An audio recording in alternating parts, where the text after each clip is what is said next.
Beneath Barak Bridge I stood, written by Sir Arjun Chaudhary. In the evening's last light, as I stand beneath Barak Bridge, shining above me like a lamp lit, in the honor of the sky, staring ahead, towards the becalmed sandy banks of the river.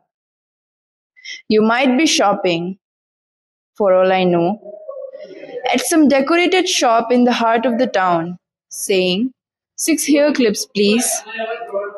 A certain budding actress had once told me, "The color white, the song of the birds, and the fragrance of the dewy bloom. These are my favorites indeed." These days, there always is a furor and a lot of voices around the tea table.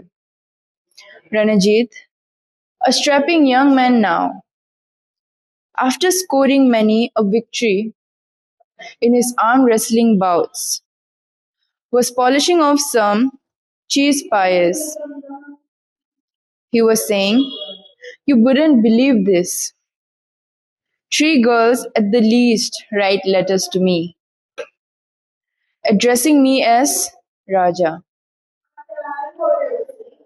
I remember how a veteran player had once advised me, "As long as you are on the crease, keep playing hard." The spring breeze overflows with the tuneless strains of the drums and the flutes from the wedding busy houses. Somebody croons in the Kalavati Raga. The spring breeze overflows with the tuneless strains of the drums and the flutes from the wedding busy houses. Somebody croons in the Kalavati Raga. My heart, beloved, you know not the pain of my heart. A retired political reader had once told me regretfully, "I lost in the end. I could not win this battle for my pride." Thank you. The poems I'm reading today are translated works of official Bengali poems written by Amitabh Dev Chaudhary. The first poem goes like, "The sky is roaring, the clouds are roaring, and so are you." The poem isn't rumbling like the sky. It remains silent. It waits for one moment, which will turn everything into a mirror in a flash of lightning.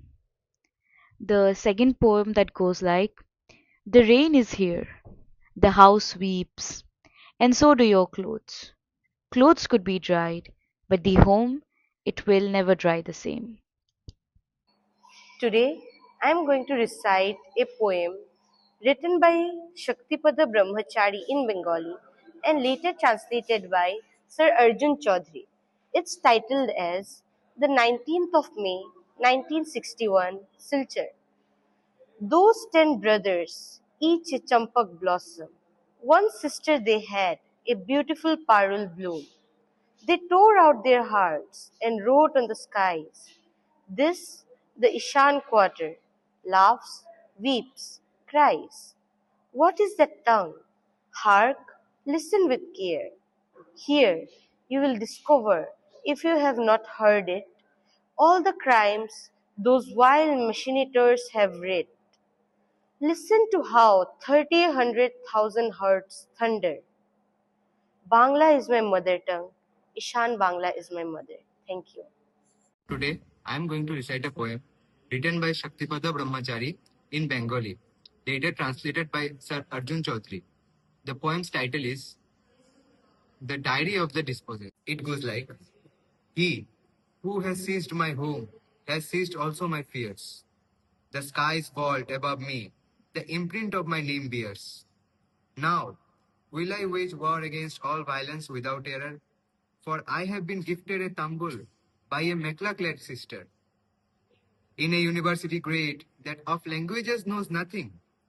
I have now been endowed with only love schooling. Bangla is my mother tongue, the world is my shelter. Prafulla and Rigu, Each for me is a clan brother. Thank you.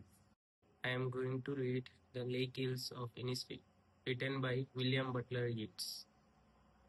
I will arise and go now, and go to Innisfree, and a small cabin built there, of clay and wattle made. 9 bean rows will I have there, a hive for the honey bee, and live alone in the bee loud glad. And I shall have some peace there, for peace come dropping slow, dropping from the veils of the morning to where the cricket sings, their midnights all a glimmer, and noon a purple glow. And evening full of linnet wings, I will arise and go now, for always night and day. I hear lake water lapping with low sound by the shore, while I stand on the roadway or on the pavement grey. I hear it in the deep heart's core. Hey everyone, the poem which I'm about to read today is Half-Long Hills. Half-Long Hills. While on the train, I have often heard the call of the Half-Long Hill. Not a free moment I had to spare then to be a guest there at Half-Long Hills. I've heard it call me. Days grows into months, months become years. So many waves have passed slow over it. I have forgotten now how Half-Long Hill has spoken to my heart. In this monsoon's evening slide, we met there in this dark bungalow tonight. I heard you are one of the hills folk, and yet you are not one of the hills. Gently passionate, yet very slow.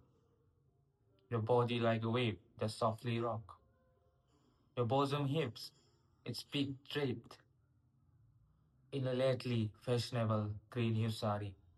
From Bombay Mills, its veil weaving in the bridges. A procession of clouds descended down the sides of the half-long hill. Nobody else is here tonight in this house. Today I'm gonna read a poem, Fire and Ice, by Robert Frost. Some say the world will end in fire, some say in ice. From what I have tested of desire, I hold with those who favor fire. But if it had to perish twice, I think I know enough of hate to say that for destruction, ice is also great and would suffice.